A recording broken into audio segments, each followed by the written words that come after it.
Hello बच्चों, कैसे हैं आप। तो बहुत दिनों से बच्चों की डिमांड आ रही थी कि सर फिजिक्स का पीवाईक्यूज और करा दीजिए, फिजिक्स का पीवाईक्यूज करा दीजिए। तो फिर हमने उसको कंसिडर किया, क्योंकि I always think about the social welfare of students. So that's why I choose the topic of physics. So I have just taken question of NDA 2025। ठीक है, फर्स्ट वाला जो हुआ था उसके हमने फिजिक्स के टोटल 25 क्वेश्चन जो आते हैं, फिजिक्स के जो 25 क्वेश्चन आते हैं उनको हमने ले लिया है। ठीक है, आपको पता होना चाहिए कि अगर आपको एनडीए क्लियर करना है तो उसमें सबसे ज़्यादा इंपॉर्टेंट जो रोल प्ले करता है that is your science. And science के क्वेश्चन आते हैं 50। ठीक है, तो उन 50 क्वेश्चंस में से 25 क्वेश्चंस आपके फिजिक्स के आते हैं एंड 25 क्वेश्चंस आपके आते हैं केमिस्ट्री प्लस बायोलॉजी के, राइट। तो फिजिक्स एक बहुत बड़ा नंबर है जो एक बहुत बड़ा रोल प्ले करता है, राइट। और आपको पता है कि आपका जो जीएटी वाला पोर्शन है उसमें क्या होता है, एक क्वेश्चन जो है वो आपका 4 मार्क्स का होता है, राइट।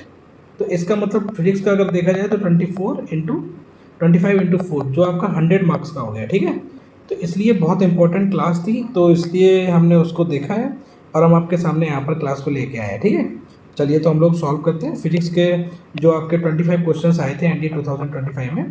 तो देखिए उसको देखते हैं, हम लोग देखेंगे सारा बेसिक से और कवर करेंगे आपको फिजिक्स का, आपको मज़ा आएगा। ठीक है, चलिए देखते हैं। पहला क्वेश्चन क्या लिखा है, पहला क्वेश्चन लिखा है if 3 resistors of 1 ohm each connected in parallel to each other the resultant resistance is. देखो सबसे पहले इस क्वेश्चन को सॉल्व करने के लिए देखो हम लोगों को समझना होगा कि अगर मान लो कोई भी रेजिस्टेंस है तो सबसे पहले रेजिस्टेंस को दो तरीके से, रेजिस्टेंस होता क्या है सबसे पहले तो यही समझ लेते हैं। जो आपका रेजिस्टेंस होता है वो आपको एक जो है करंट करंट जो फ्लो होती है ना किसी सर्किट में, उसको रोकने का काम करता है कौन, रेजिस्टेंस। ठीक है, इसीलिए इसका नाम रेजिस्टेंस पड़ा है। तो रेजिस्टेंस को देखो दो तरीके, रेजिस्टेंस को कैपिटल आर से रिप्रेजेंट किया जाता है।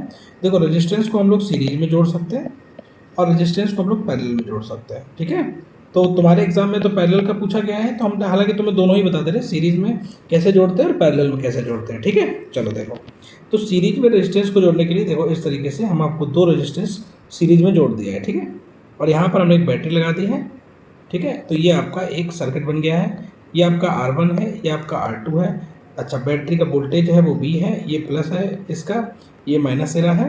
और यहाँ से स्मॉल आई करंट जो है वो फ्लो हो रही है, तो स्मॉल आई करंट पूरे सर्किट में फ्लो हो रही है। ठीक है, तो इसीलिए सीरीज में आपसे अगर पूछे कोई, ये इसका जो वोल्टेज है वो V1 हो जाएगा और इसका वोल्टेज क्या हो जाएगा, V2 हो जाएगा। तो अगर आपसे कोई पूछे कि सीरीज में रेजिस्टेंस को जोड़ते हैं तो क्या कांस्टेंट रहता है, तो आपको बताना है सीरीज में जो कांस्टेंट है वो करंट आपका कांस्टेंट होता है, और जो आपका वोल्टेज होता है वो वेरिएबल होता है, मीन डिफरेंट होता है। ठीक है, वोल्टेज आपका वेरिएबल होता है। तो जब हम इसको लिखेंगे B equals to V1 plus V2। ठीक है, और ये जो B है ये करंट I और R इक्विवेलेंट, जो इसका इक्विवेलेंट रेजिस्टेंस होगा उसके इक्वल होगा। V1 क्या होगा, IR1 प्लस IR2। ठीक है, तो I से पूरा कैंसिल हो जाएगा, तो यहाँ से आपका निकल के आ जाएगा R equivalent equals to R1 plus का R2। तो ये वाला क्वेश्चन आपके एग्जाम में नहीं आया था, लेकिन फिर भी हमने आपको बता दिया है कि अगर किसी रेजिस्टेंस को सीरीज में जोड़ते हैं तो आपका R इक्विवेलेंट होता है R1 प्लस R2। अच्छा, अगर कोई दो आपके रेजिस्टेंस है और आपके पैरेलल में जुड़े हुए हैं, ठीक है, R1 और R2, तो अगर इनको हम एक बैटरी से जोड़ेंगे तो ये प्लस माइनस, तो यहाँ से करंट आई जाएगी, यहाँ से आई जाएगी, उसके बाद में करंट डिवाइड होकर ऊपर आई बन जाएगी, नीचे आई टू जाएगी। ठीक है, कि इसका सपोज वोल्टेज भी है तो आपको हम बता देते हैं इन दोनों का भी वोल्टेज भी होता है। तो अगर कोई भी पैरेलल में जुड़ा है तो इसमें क्या होता है, आपका जो वोल्टेज होता है, इसमें आपका वोल्टेज जो होता है वो आपका कांस्टेंट होता है, वोल्टेज कांस्टेंट होता है, और जो आपका करंट होता है वो आपका वेरिएबल होता है। ठीक है, मीन्स करंट आपका डिफरेंट होता है और वोल्टेज जो है कांस्टेंट होता है। तो इसलिए हम लोग क्या करते हैं, I इक्वल्स टू लिखते हैं I1 प्लस I2। ठीक है, तो I इक्वल्स टू क्या होगा, B upon R equivalent equals to B upon R1 plus B upon R2। ठीक है, तो ये B से B कैंसिल हो जाएगा, इसलिए आपका जो B अपॉन R इक्विवेलेंट आएगा, इसलिए आपका जो 1 अपॉन R इक्विवेलेंट आएगा वो आ जाएगा आपका 1 अपॉन R1 प्लस का 1 अपॉन R2। ठीक है, तो ये आपका पैरेलल के लिए हो जाएगा। ठीक है, चलिए अब हम लोग क्वेश्चन पे आते हैं। तो हम लोग का जो क्वेश्चन है वो क्या है, हम लोग का जो क्वेश्चन है वो देखो क्या कह रहा है कि 3 रजिस्टर्स हैं जो 1 ओम ईच है, मतलब R1 R2 और R3 तीनों की वैल्यू 1 ओम है।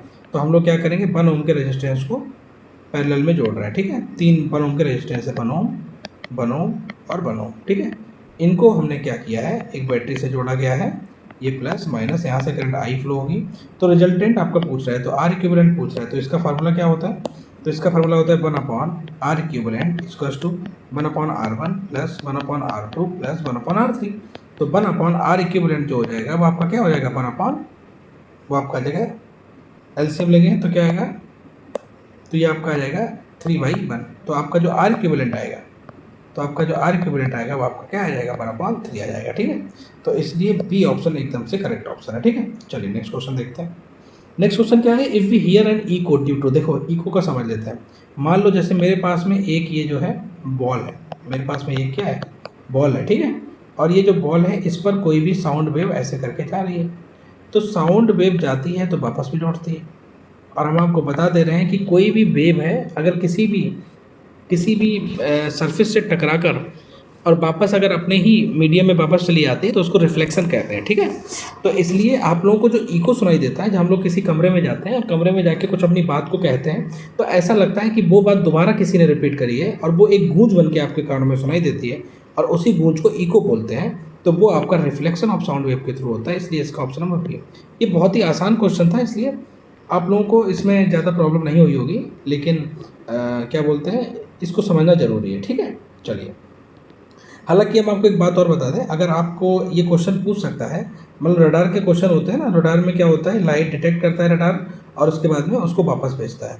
तो डिस्टेंस पूछ सकता है, तो उस टाइम पे मान लीजिए सपोज मतलब लाइट की वेलोसिटी सी होती है और टी टाइम में ये मान लो गया और टी टाइम में वापस आया, ठीक है। तो टोटल डिस्टेंस कितनी कवर करता है, 2 × c × t, ये आपकी टोटल टाइम की डिस्टेंस हो गई। तो ये भी पूछ लेता है कभी कभार, ठीक है।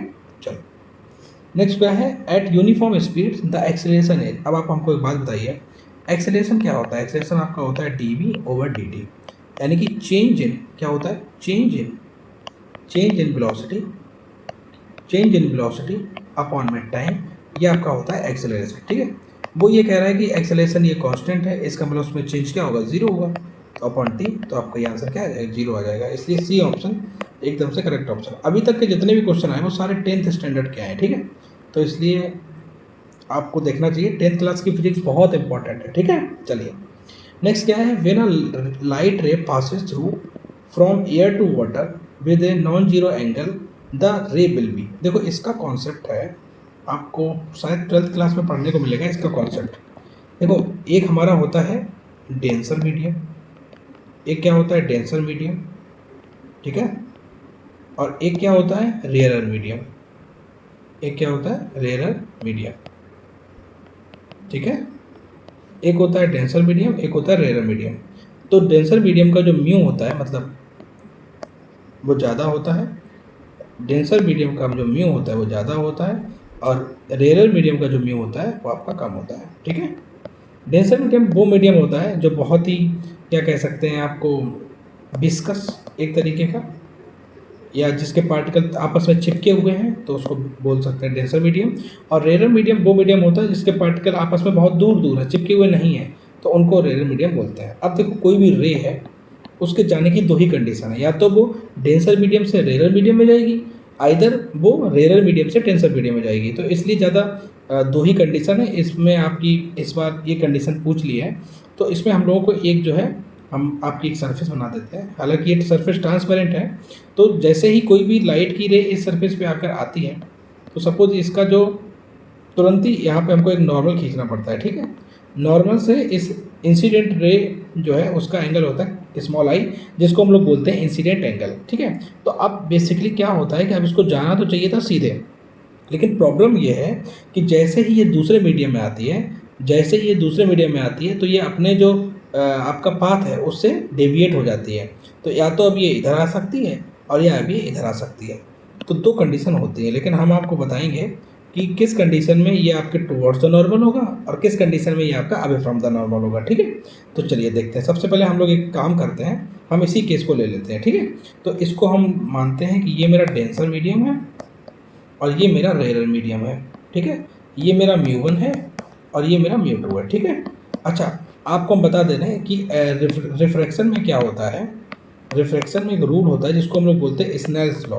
कौन सा लॉ होता है? स्नेल्स लॉ होता है। कौन सा लॉ होता है? स्नेल्स लॉ कहता है जो आपका μ2 बाई μ1 है वो आपका साइन आई अपॉन में साइन आर होता है, साइन आई अपॉन में साइन आर होता है। ठीक है, तो अब आपको पता होगा कि μ2 तो ये है और μ1 ये है। तो अगर हम ये कहते हैं कि μ2 इज लेस देन μ1, क्योंकि आपको पता है रेयर मीडियम का μ2 कम होता है और डेंसर मीडियम का μ1 ज़्यादा होता है। तो यहाँ से अगर μ2 अपॉन में μ1 की वैल्यू है वो आपका क्या हो जाएगी? लेस देन 1 हो जाएगी। अब स्नेल्स लॉ के अकॉर्डिंग क्या होगा?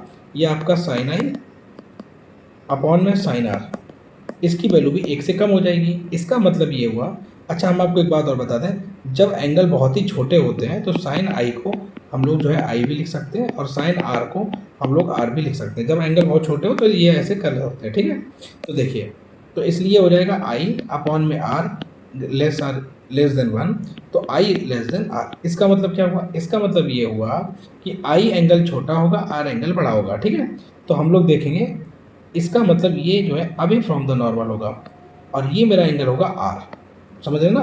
तो आप लोग इसमें देख सकते हैं जो आर एंगल है वो ग्रेटर देन है आई एंगल से। तो इसका मतलब ये हुआ कि जब कोई रे डेंसर मीडियम से रेयर मीडियम में जाती है तो वो अभी फ्रॉम द नॉर्मल होता है। तो आप लोग इसी तरीके से नेक्स्ट वाला खुद से प्रूव करना।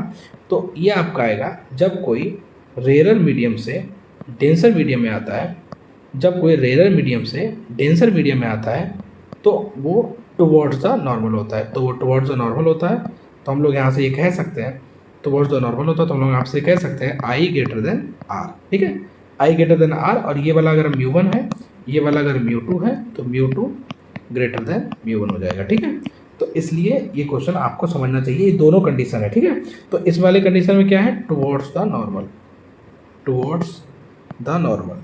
ठीक है, और इस वाली कंडीशन में क्या है? इस वाली कंडीशन में क्या है? Away from the normal, away from the normal. ठीक है, तो जब डेंसर टू रेयर जाएगा तब अवे फ्रॉम द नॉर्मल, और जब रेयर टू डेंसर आएगा तो टुवर्ड्स द नॉर्मल। ठीक है, हम आपको एक लाइन में बता देते हैं, लेकिन हमें ऐसा लगा कि आपको देखो अगर बता रहे हैं तो फिर अच्छे से बताएं। ठीक है, तो इसमें क्या है? When a light ray passes through a air, air का म्यू होता है 1 और वाटर का म्यू होता है 4/3। इसका मतलब क्या हुआ? इसका मतलब एयर का म्यू कम है, वाटर का 4/3 ज़्यादा है। इसका मतलब ये जो है रेयर मीडियम से डेंसर मीडियम में जा रही है। तो रेयर मीडियम से डेंसर मीडियम में जब जाती है तो आपको पता है ये वाला केस है, ये आपका टुवर्ड्स द नॉर्मल होगा।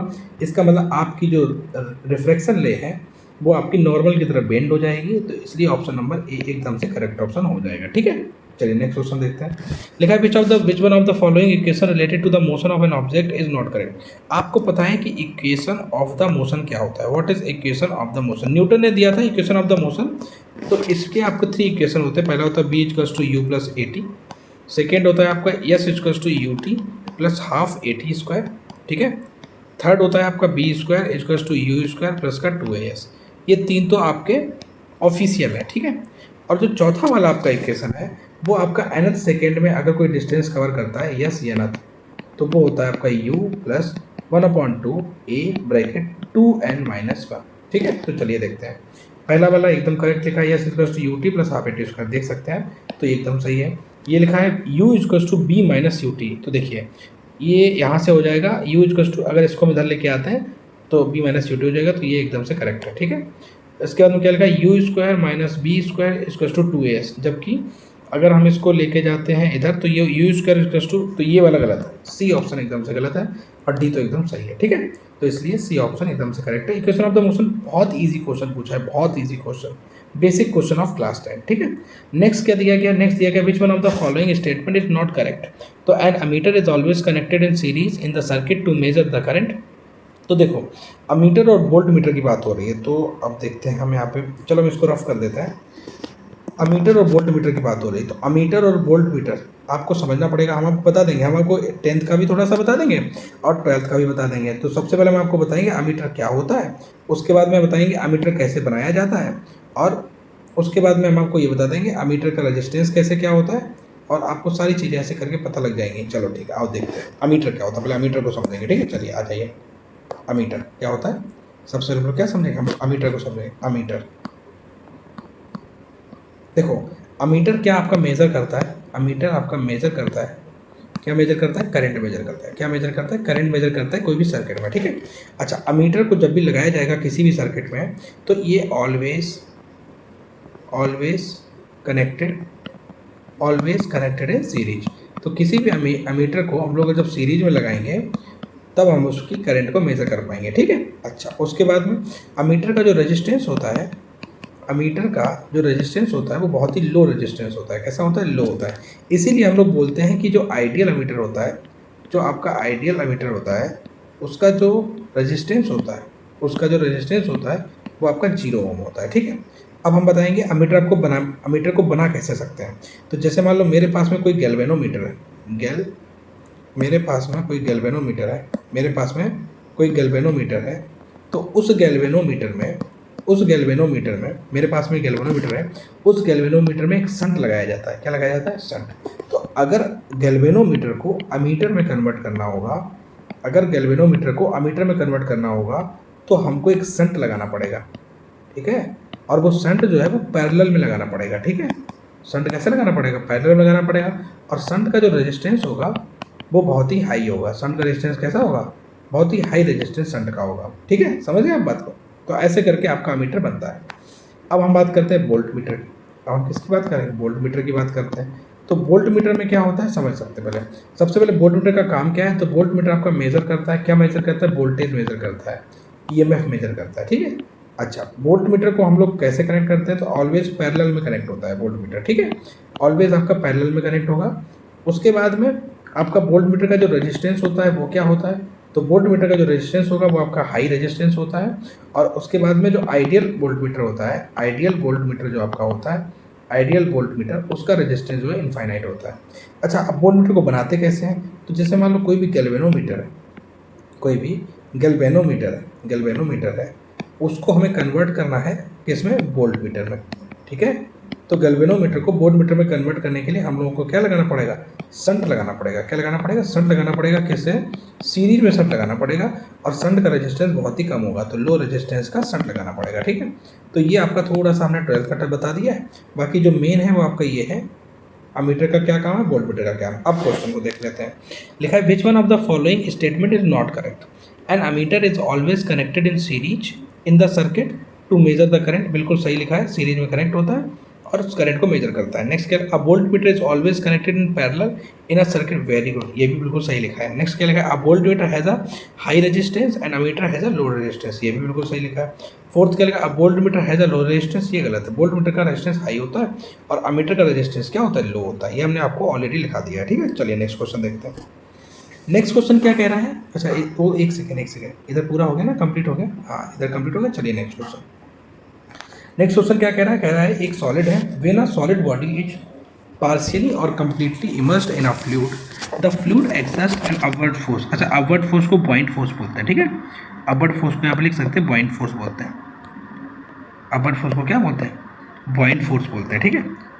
अपवर्ड फोर्स को बोलते हैं बॉइंट फोर्स। अच्छा, किसने दिया था ये? आर्किमिडीज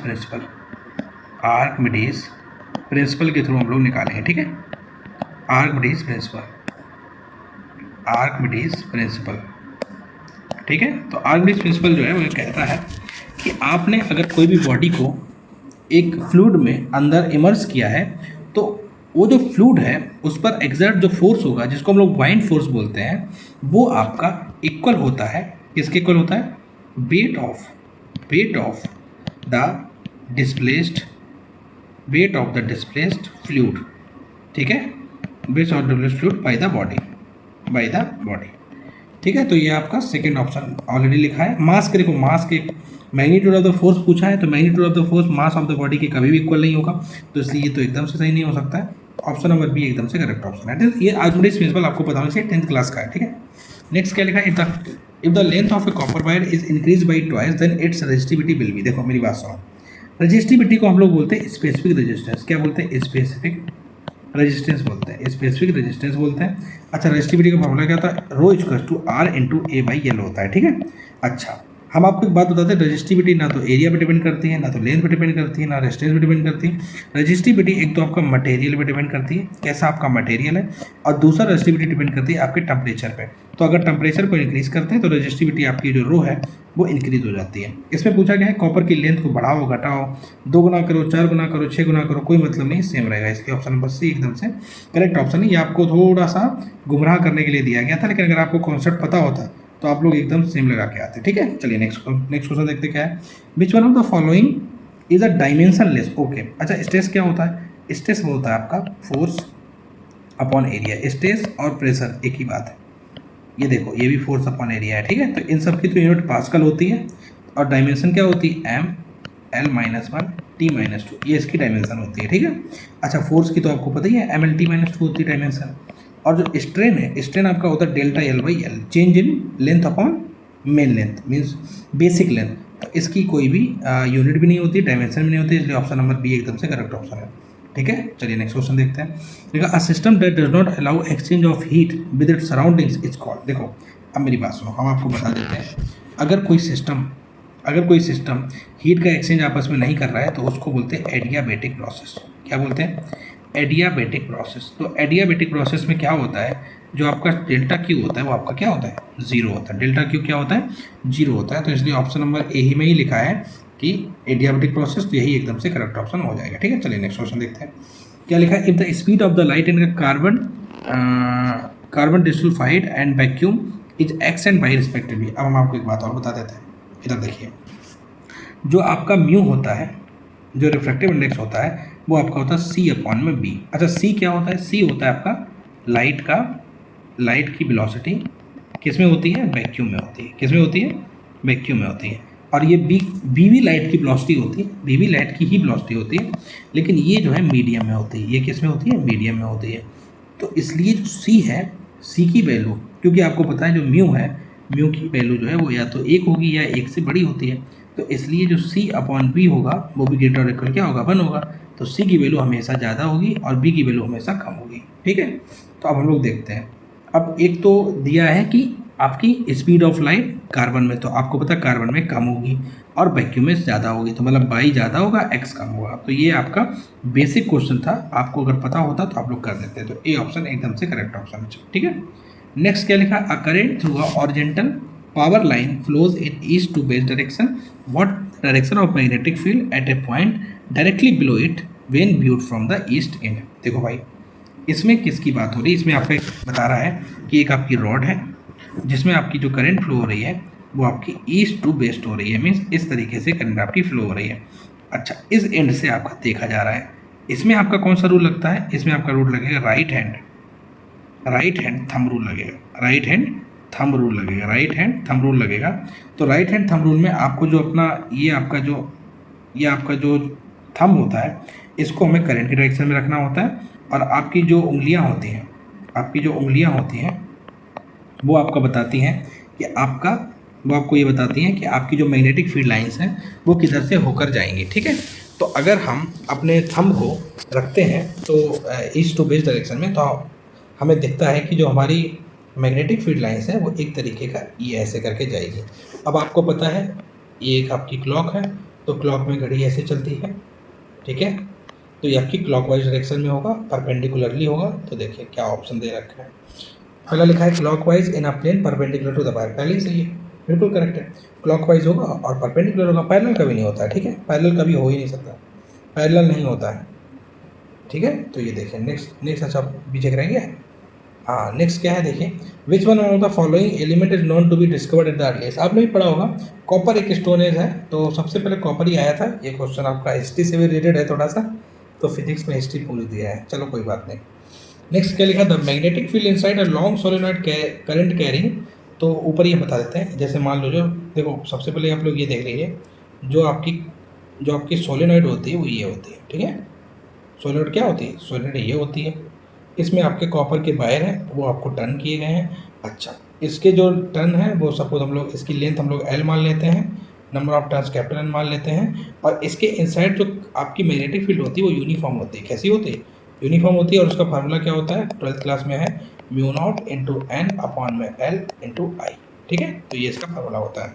तो आपसे क्या पूछा गया है, the magnetic field inside a long solenoid current carrying, तो ये आपका होगा is uniform inside the solid. D option एकदम से करेक्ट ऑप्शन है। चलिए नेक्स्ट क्वेश्चन क्या लिखा है, लिखा है a car has an initial velocity of 12 metre पर second is brought to rest. अच्छा, यू आपका दिया है 12 मीटर पर सेकेंड, बी आपका रेस्ट पे आ गया तो जीरो हो जाएगा, डिस्टेंस आपकी 45 है तो ये हो जाएगा। अब ये ऊपर हमने आपको क्या बताया था, इक्वेशन ऑफ द मोशन बताया था। तो इक्वेशन ऑफ द मोशन अगर बताया उसमें क्या है, थर्ड वाला लगेगा v square equals to u square plus 2as। V आपका जीरो हो गया है, यू आपका 12 का स्क्वायर दिया है, प्लस का 2 इंटू ए इंटू एस आपका 45 दिया है। तो ये आपका आ जाएगा माइनस का 144 अपॉन में 90 आ जाएगा, इजकल्स टू ए आ जाएगा। 9 से कैंसिल करेंगे तो 10 टाइम जाएगा, ये आपका 16 टाइम जाएगा। तो ए आपका हो जाएगा माइनस का 1.6 मीटर पर सेकेंड स्क्वायर। अब ये माइनस का क्यों है, क्योंकि रेस्ट में आ जा रही है, इसका रिटार्डेशन हो रहा है। तो माइनस का 1.6, ये सी ऑप्शन एकदम से करेक्ट ऑप्शन है। ये वाला आपको नहीं लगाना है, ठीक है, रिटार्डेशन हो रहा है तो माइनस का सिर्फ जरूर आएगा। लिखा है universal constant of the gravitation G. अच्छा, आपको बता दें हम आपको, जो आपका ग्रेविटेशन फोर्स होता है एफ जी, वो उसका फॉर्मूला होता है G m1 m2 upon small r square. ठीक है, ये जो जी होता है इसको बोलते हैं यूनिवर्सल कांस्टेंट ऑफ ग्रेविटेशन। ठीक है, अच्छा इसकी वैल्यू क्या होती है, इसकी वैल्यू होती है 6.67 into 10 to the power minus का 11 newton into metre square upon में किलोग्राम स्क्वायर। ठीक है, और ये डी नंबर ऑप्शन एकदम करेक्ट है, क्योंकि इसकी यूनिट पूछी गई तो newton into metre square upon 11 square. अच्छा, इसकी अगर डायमेंशन पूछ ली जाती है तो डायमेंशन आपकी होती है m-1 L3 T-2। ठीक है, ये इसकी डायमेंशन होती है, तो आप लोग इसको निकाल सकते हैं। नेक्स्ट क्या लिखा है, two bodies of unequal masses are drop from a tower at any instant they have equal. देखो एक टावर ये है, एक टावर ये है, ठीक है, उसके बाद में इस टावर से ड्रॉप किया गया मास का m1 है, इस टावर से ड्रॉप किया मास का m2 है। ठीक है, दोनों के मास m1 और m2 है, इन दोनों पे सेम एक्सेलरेशन लगेगा जो आपका स्मॉल जी होगी। ग्रेविटी को हमेशा ही अपनी तरफ को एक्सेलरेशन से आपको खींचेगी, तो इसलिए ऑप्शन नंबर बी एकदम से करेक्ट होगा। ठीक है, अच्छा जी की वैल्यू नॉर्मल अर्थ पे क्या होती है 9.8 मीटर पर सेकेंड स्क्वायर, ये आपका अर्थ की सरफेस पे होता है। ठीक है, चलिए नेक्स्ट क्वेश्चन क्या है, लिखा है the frequency comma wavelength and speed of a sound wave are related as. आपको पता है बीच कस्ट होता है एल लैम्डा, बीच कस्ट क्या होता है एल लैम्डा होता है, बीच कस्ट क्या होता है एल लैम्डा होता है। तो बी आपका क्या होता है, बी आपका वेलोसिटी होता है, एन आपका क्या होता है, एन आपका फ्रीक्वेंसी होता है, लैम्डा आपका वेवलेंथ होता है। तो बेसिकली आपका आंसर होगा V equals to F lambda, क्योंकि आपके जो फ्रिक्वेंसी दी है वो एफ दी है, तो V equals to F lambda. देखिए किधर है, B equals to F lambda, ये डी ऑप्शन एकदम से करेक्ट ऑप्शन। ठीक है, चलिए नेक्स्ट क्वेश्चन देखते हैं। लिखा है the length of a simple pendulum is increase 4 times its previous value while the mass is doubled. What is the ratio of the new and the previous time period of the previous time period of the pendulum? अच्छा, pendulum का हम आपको बता देते हैं, T equals to होता है 2 pi under root L by G. ठीक है, तो 2 पाई तो कांस्टेंट है, जी भी आपका कांस्टेंट है, एल पे डिपेंड करता है, तो T is directly proportional to under root L. इसका मतलब क्या हुआ कि आपका दिया गया है, इसको 4 टाइम इंक्रीज किया गया, किसको, लेंथ को। तो लेंथ अगर 4 टाइम इंक्रीज होगा तो टाइम पीरियड आपका रूट 4 मतलब 2 टाइम इंक्रीज हो जाएगा। अच्छा देखिए, मास इसमें कहीं है नहीं, तो मास पे डिपेंड नहीं करता, ये आपको कंफ्यूज करने की लाइन दी गई है, तो इसलिए सी नंबर एकदम से करेक्ट होगा, 2:1। ठीक है, next, which one of the following is not a basic property of electric charge. Electric charge can be added, electric charge को ऐड किया जा सकता है, सही है। इलेक्ट्रिक चार्ज कंजर्व होता है, ये भी सही है। Electric charge on a body is always an integral multiple of an electron, ये भी सही है। ठीक है, नेक्स्ट क्या लिखा है, charges can be created, charge can not be created not be destroyed in isolated system, तो इसलिए डी ऑप्शन एकदम से करेक्ट ऑप्शन। ठीक है, नेक्स्ट क्या लिखा है, what happens when the sunlight travels to the earth atmosphere the blue colour is scattered more कम। अच्छा ओके, चलिए इधर देखते हैं, स्कैटरिंग, रैले स्कैटरिंग एक्सपेरिमेंट इसमें हम देखेंगे, रैले। ठीक है, तो रैले का देखेंगे, उन्होंने बताया था कि जो स्कैटरिंग है वो हमारा 1/λ की पावर 4 के टाइम के 1/λ की पावर 4 के टाइम पे ये आपका प्रोपोर्शनल होता है। तो जिसका जो क्या बोलते हैं लैम्डा ज़्यादा होगा उसका स्कैटरिंग कम होगा। ठीक है, तो इसलिए हम लोगों को पता है अगर विजुअल लाइट है तो आपका विबग्योर होता है, तो विबग्योर में आपका रेड कलर है, इसका ज़्यादा होता है वेवलेंथ, और जो वॉयलेट कलर है इसका वेवलेंथ कम होता है। ठीक है, तो इस तरीके से अब हम लोग ऑप्शन को पढ़ेंगे। ऑप्शन में क्या दिया गया, ऑप्शन में दिया गया है ब्लू कलर इज स्कैटर, अच्छा ब्लू, रेड और ब्लू की ही बात करेंगे। ठीक है, तो आपको पता है रेड की तो लैम्डा ज़्यादा होता है तो स्कैटरिंग कम होगा, ब्लू का लेमडा कम होता है तो स्कैटरिंग ज़्यादा होगा, तो यानी कि ब्लू का स्कैटर ज़्यादा होगा और रेड का कम होगा। The blue colour is scattered more, यही सही है, ए ऑप्शन एकदम से करेक्ट ऑप्शन है। ठीक, चलिए नेक्स्ट क्वेश्चन। नेक्स्ट क्वेश्चन में क्या है, नेक्स्ट क्वेश्चन लिखा है आपका, an object is placed between infinity and pole of a convex mirror the position of the image. ठीक है, तो आपका कॉन्वेक्स मिरर क्या होता है, आपका ये कॉन्वेक्स मिरर होता है, आपका ये कॉन्वेक्स मिरर होता है। ठीक है, ये आपका कॉन्वेक्स मिरर का पोल होता है, ये आपका फोकस होता है, ये आपका सेंटर ऑफ कर्वेचर होता है, और ये इधर इन्फिनिटी। तो आपकी जो इमेज वो ऑब्जेक्ट रखा हुआ है वो आपका बिटवीन रखा है इन्फिनिटी एंड पोल। तो यहाँ पे कहीं आपका ऑब्जेक्ट रखा हुआ है और पूछ क्या रहा है कि आपकी इमेज कैसी बनेगी, तो हम आपको बता देते हैं। आपकी इमेज जो है तो ये तो आपका निकल जाएगी यहाँ से, ठीक है, और उसके बाद में ये जो है लाइन आपका यहाँ से निकल जाएगी सी से। तो ये आपकी वर्चुअल बनेगी इमेज। कैसी बनेगी इमेज आपकी, वर्चुअल बनेगी और पोल और फोकस के बीच में बनेगी। ठीक है, तो लिखा है बिटवीन पोल एंड फोकस, ये तो नहीं होगा। बिटवीन पोल एंड इन्फिनिटी, ये भी नहीं होगा, ये भी नहीं होगा। तो ऑप्शन नंबर ए एकदम से करेक्ट ऑप्शन है, between pole and focus comma behind the mirror. ठीक है, आप लोग देख सकते हैं। तो ये आपकी वर्चुअल है, इरेक्ट है और डिमिनिश्ड मतलब छोटी है। ठीक है, तो इसलिए ये क्वेश्चन आपका बेहद आसान क्वेश्चन था, ये आया था। आप लोग कॉनकेव मिरर का भी पढ़ लेना तो हो सकता है उससे आ जाए। ठीक है, चलिए नेक्स्ट क्वेश्चन देखते हैं। तो इसमें लिखा है the work done in moving a charge of 2 coulomb. तो आपका क्या दे दिया, क्यू इसका दे दिया 2 कूलम। अच्छा, ए पॉइंट टू बी पॉइंट पे आ रहा है और वर्क डन आपको दिया है 24 जूल दे दिया है। ठीक है, वेरी गुड। आपका पोटेंशियल डिफरेंस पूछा है क्या होगा, तो आपको पता होना चाहिए जो पोटेंशियल डिफरेंस होता है वो होता है W/Q। W आपका 24 है, ये आपका 2 दिया गया है, तो आंसर 12 वोल्ट होगा। बहुत ही ईजी क्वेश्चन था, सी ऑप्शन एकदम से करेक्ट ऑप्शन। चलिए नेक्स्ट क्वेश्चन क्या है, two conducting wires of the same material. Same material मतलब ये आपका सेम है, तो इसका भी ये दोनों सेम है, इक्वल लेंथ है, इसकी भी लेंथ है, इसकी भी लेंथ है, और आपका जो पैरामीटर्स वो डायमीटर्स है वो भी आपका इक्वल है। इसका मतलब इसकी भी आर दोनों की आर सेम है। अच्छा, तो इसका मतलब क्या हो जाएगा भाई, रेजिस्टेंस क्या होता है, रेजिस्टेंस होता है are equal to row A/L। ये भी सेम है, ये भी सेम है, ये भी सेम है, तो इसका मतलब ये इसका भी रेजिस्टेंस आर होगा, इसका भी रेजिस्टेंस आर होगा। ठीक है, तो ये आपको ऐसे करके समझना था इस बात को। नेक्स्ट क्या दिया गया है, पहले इसको कनेक्ट किया जाता है पैरेलल में, तो आपको पता है अगर पैरेलल में कनेक्ट किया जाएगा तो 1/r इक्विवेलेंट निकालेंगे तो क्या आएगा 1/r प्लस 1/r, तो आ जाएगा 2/r। तो हमारा जो r इक्विवेलेंट आएगा वो क्या आ जाएगा R/2 आ जाएगा। ठीक है, नेक्स्ट देखते हैं वो क्या है। फिर इसको कह रहे हैं सीरीज में कनेक्ट करो, तो सीरीज में जब कनेक्ट करेंगे तो क्या हो जाएगा R1 प्लस का R2 means R plus R, तो आपका क्या हो जाएगा 2R हो जाएगा। आप कह रहे थे ratio of the, okay, heat का रेशियो पूछा है और पोटेंशियल डिफरेंस सेम दिया है। अच्छा, हम लोगों को एक फार्मूला पता होना चाहिए, हीट का जो फार्मूला होता है वो होता है V²/R। अच्छा, ये फार्मूला कब लगता है, जब आपका पोटेंशियल डिफरेंस जो है वो सेम होता है या कांस्टेंट होता है। तो यहाँ पे ये कांस्टेंट हो जाएगा, तो आपकी जो हीट है वो डायरेक्टली प्रोपोर्शनल हो जाएगी 1/r के। इसका मतलब क्या हुआ, इसका मतलब ये हुआ कि हीट जो आपकी पैरेलल वाली अपॉन हीट आपकी जो सीरीज वाली है, तो वो आपका R इक्विवेलेंट आपका सीरीज वाला अपॉन R इक्विवेलेंट आपका पैरेलल वाला। ठीक है, तो आपका R सीरीज वाला कितना आया, वो आपका 2R आया था, और R पैरेलल वाला कितना आया था, वो आपका R/2 आया था। ठीक है, तो R से R कैंसिल हो जाएगा, ये 2 पर पहुंच जाएगा, तो आपका आ जाएगा 4/1। तो आपका आंसर क्या रहेगा 4:1। देखिए ऑप्शन दिया है क्या, बी ऑप्शन एकदम से करेक्ट ऑप्शन है। तो ये आपका नेक्स्ट क्वेश्चन देते हैं। ओके, तो ये आपका यहाँ पे फिजिक्स के क्वेश्चन हमने आपको सॉल्व करा दिए हैं। तो हमने आपको फिजिक्स के क्वेश्चन सॉल्व करा दिए हैं, डिमांड थी बच्चों की, तो इसलिए हमने आपको फिजिक्स के करा दिए हैं।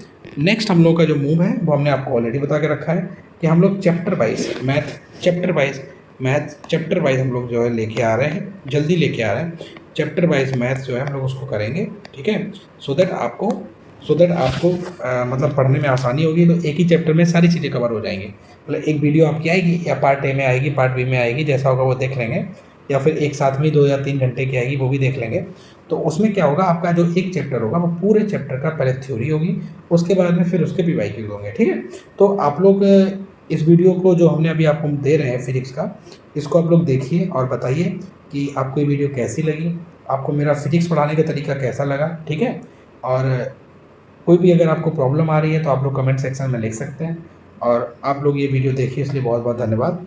ठीक है, तो मिलते हैं आप लोग नेक्स्ट वीडियो में मिलते हैं, ठीक है। Okay, thank you so much for watching this video. And हाँ, इस चैनल को जल्दी ज़्यादा से ज़्यादा सब्सक्राइब करिए एंड आप लोग अपने मतलब ग्रुप्स में या फिर आपके जो फ्रेंड सर्कल है उनमें भी शेयर करिए, क्योंकि जो आपको हम यहाँ पे पढ़ा रही है, हम आपके क्वेश्चन ही नहीं करवा रहे हैं, हम आपको उसके साथ में एडिशनल डेटा दे रहे हैं, सो दैट इन फ्यूचर जो आपका एग्ज़ाम होने वाला है, जो आपका सितंबर में एग्ज़ाम होने वाला है, तो वो वहाँ पे आपको उसकी हेल्प मिल सके।